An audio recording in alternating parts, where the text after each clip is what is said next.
Bienvenidos al sistema de educación a distancia de la Universidad Católica de Salta. En esta clase de la materia de Derecho Procesal Civil de la carrera de Derecho, veremos el tema recusación y excusación.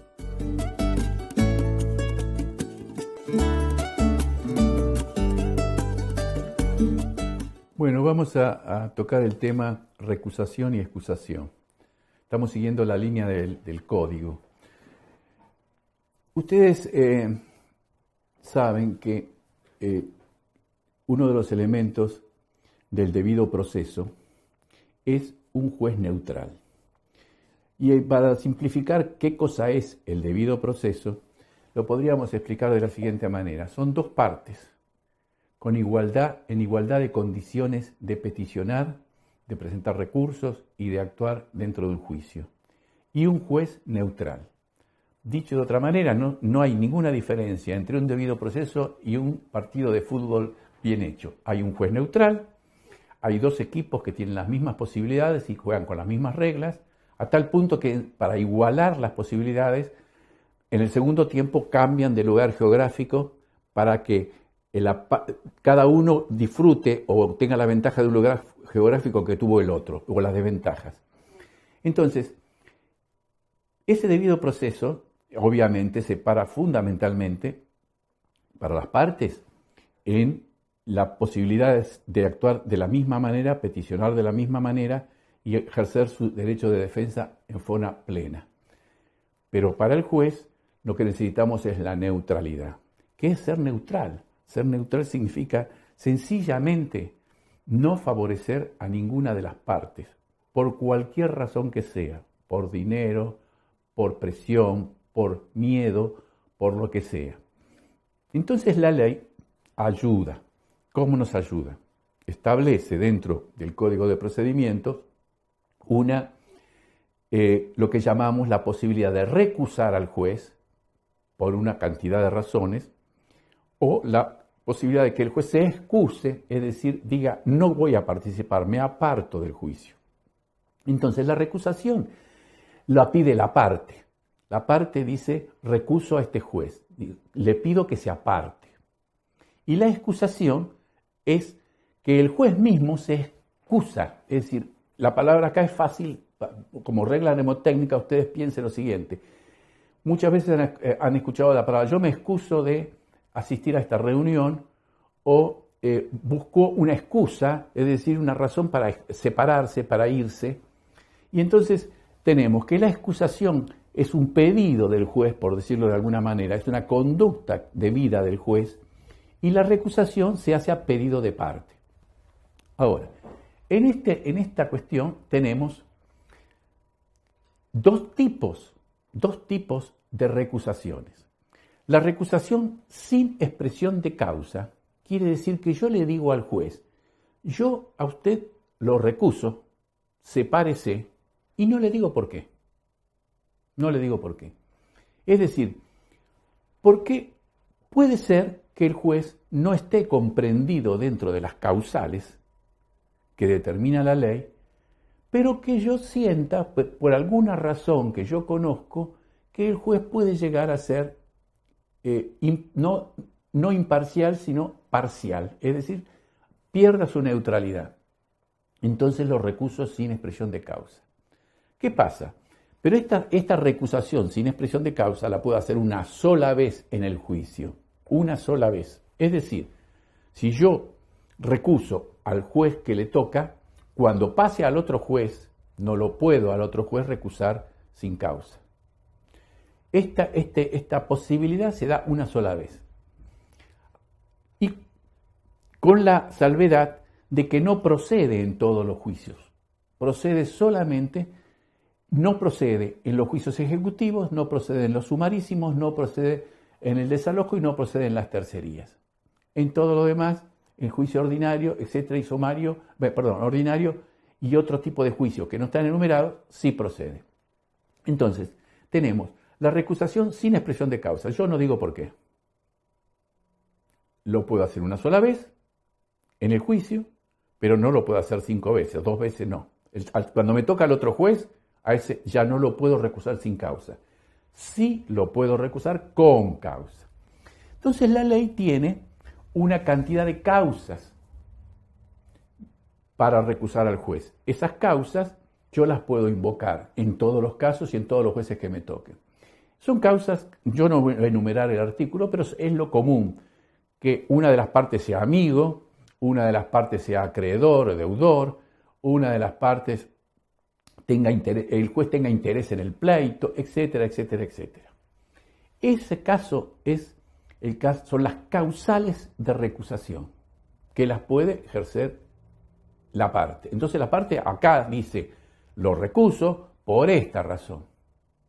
¿Por qué? Porque la otra parte es la hermana del juez, por ejemplo, para decir o es un enemigo del juez, o es un amigo del juez, etcétera, etcétera. Entonces, o yo soy enemigo del juez y el juez es enemigo mío, entonces evidentemente yo sospecho de su neutralidad.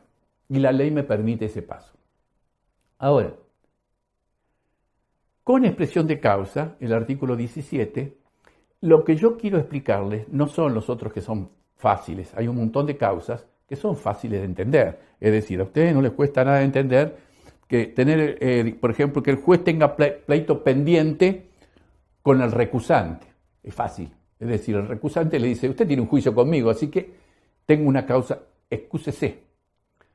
Digamos, lo recuso porque usted tiene un juicio conmigo. Y entonces eso le hace perder neutralidad. O qué sé yo, o porque el juez recibió beneficios importantes de alguna de las partes. Entonces yo lo recuso porque usted recibió beneficios importantes de la otra parte. Pero lo que a ustedes les cuesta entender es el tema del parentesco.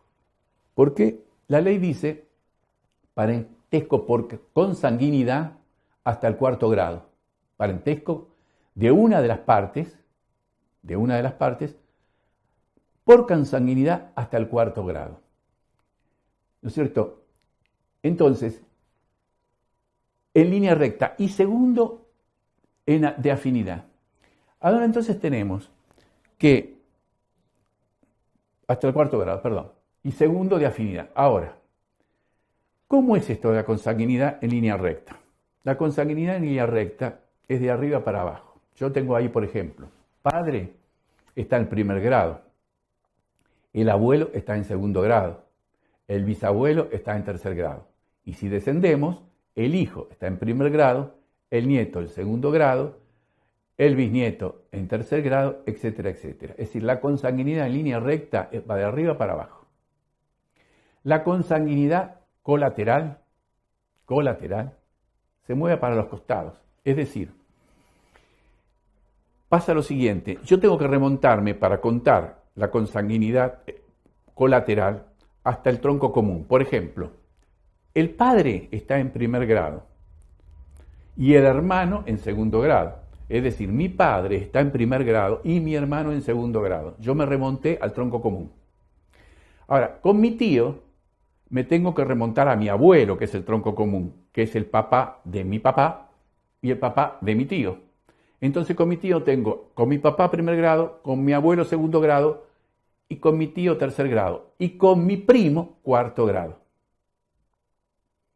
Entonces yo ahí les puse para que ustedes más o menos se den cuenta, el padre 1er grado, el hermano 2º grado, el sobrino 3er grado. Yo me remonté al padre 1er grado, abuelo 2º grado, tío 3er grado.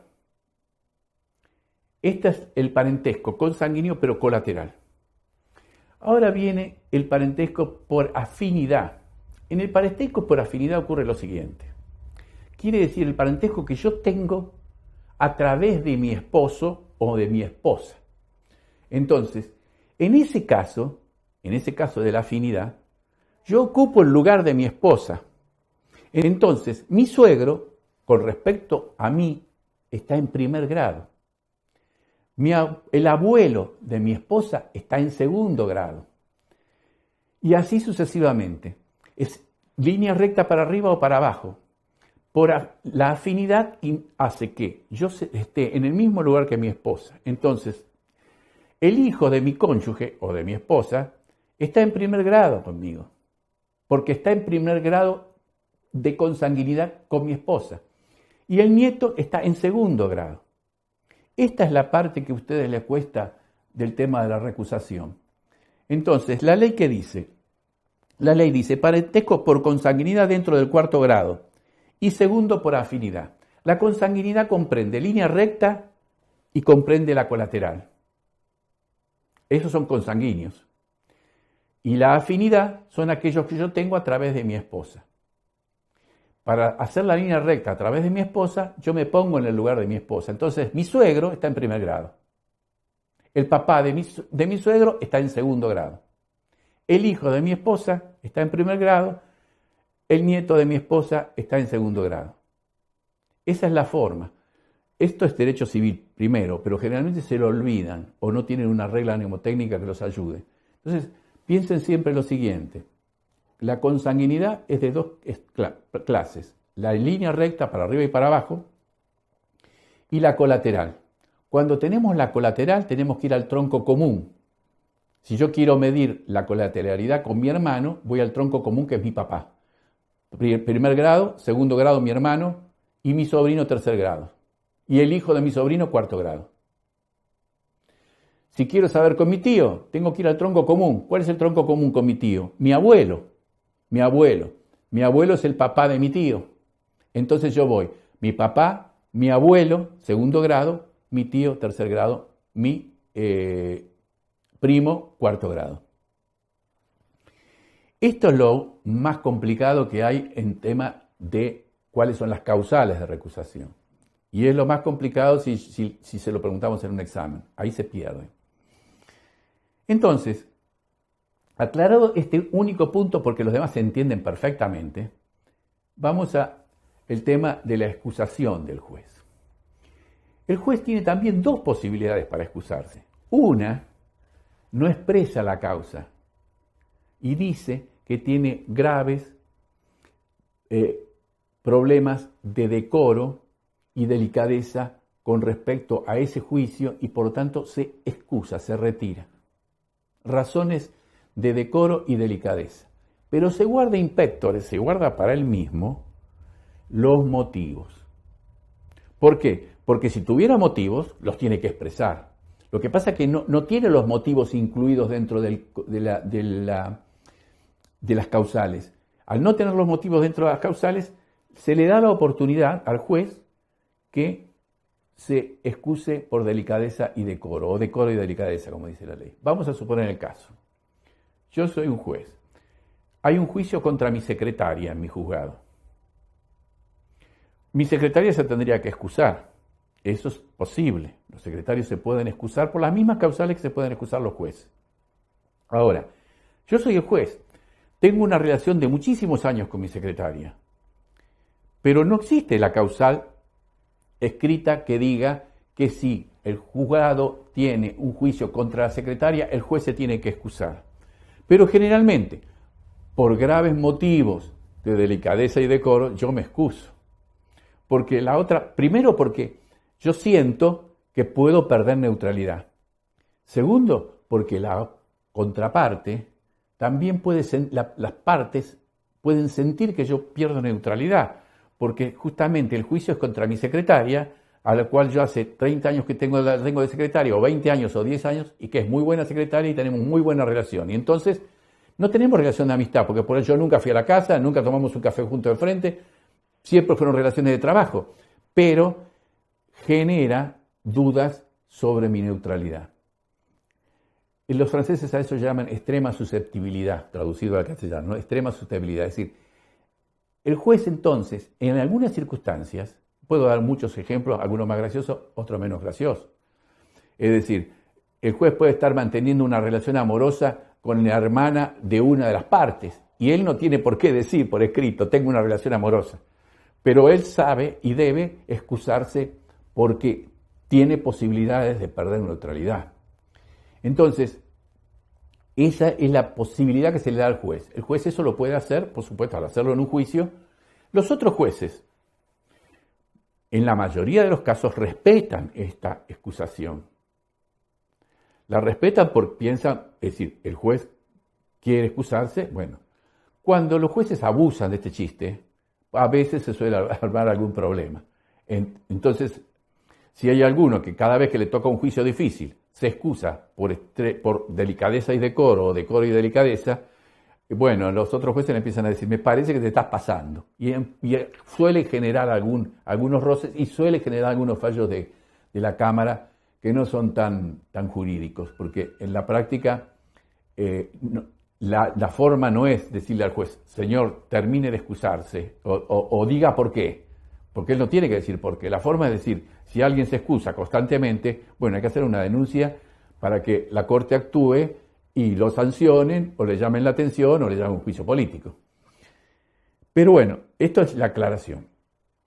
Y también entonces el juez se debe excusar por las causales que determina el artículo 17, que son todas las que dan motivo a la recusación. Las mismas causales que dan motivo a la recusación son las causales que dan motivo a la excusación. Pero en este caso, sí, el juez debe excusarse, debe. Y aquí queda la perla. La falta de excusación, dice el artículo 32, incurrirá en causal de mal desempeño en los términos de la ley de enjuiciamiento de magistrados. El juez, a quien se probare que estaba impedido de entender en un asunto y a sabiendas, es decir, dolosamente, haya dictado resolución que no sea dentro de mero trámite. Es decir, si yo una resolución que dice pase el expediente o qué sé yo, una resolución de mero trámite, si yo dicté una sentencia a sabiendas, quiere decir dolosamente, cuando yo tendría que estar excusado y estaba comprendido entre las causales de excusación, estamos dentro del mal desempeño. Esto es básicamente, entonces, en resumen, tenemos la recusación sin expresión de causa, una sola vez, y no en todos los juicios. La recusación con causa del artículo 17. Y recuerden el tema del parentesco que yo lo desarrollé porque es lo único que no es fácil de entender. Y el juez a su vez tiene casi las mismas cuestiones. Se excusa por motivos de delicadeza y decoro y no dice las causas. O se excusa por una razón específica y en ese caso tiene que explicar la causa. Y esa causa obviamente lo separa, ¿no es cierto? Y va a parar a otro juez. El trámite está descrito en la ley y no es necesario que yo se los esté explicando. Y eso es todo sobre el tema recusación y excusación.